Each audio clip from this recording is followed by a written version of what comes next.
Tout en étant un événement d'envergure, le Salon international des mines et des hydrocarbures avait par la même occasion attiré les étudiants. Ceux qui ont pu venir visiter le salon ce jour ont réitéré qu'effectivement, Madagascar regorge de richesses. Pour eux, il s'agit d'une grande opportunité pour la grande île de se faire connaître et en même temps de connaître sa potentialité. Mais il ne faut pas oublier qu'outre les étudiants, le salon a également vu la présence et la visite de plusieurs opérateurs étrangers travaillant dans le secteur des mines et des hydrocarbures.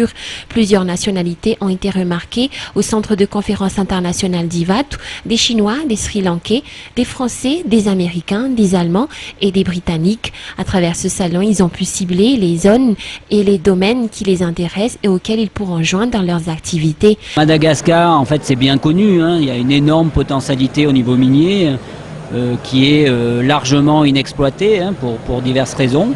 Maintenant, je pense que dans les prochaines années, ça va beaucoup se développer dans ce domaine et beaucoup de grosses compagnies vont investir massivement sur Madagascar.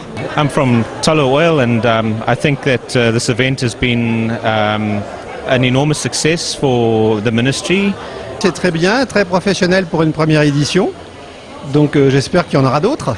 Parallèlement à cela, conformément au programme fixé, une série de conférences a également eu lieu durant le salon, conférences suivies de débats initiés par différents opérateurs miniers dans le domaine de la vente, de l'achat ou encore dans l'exploitation minière.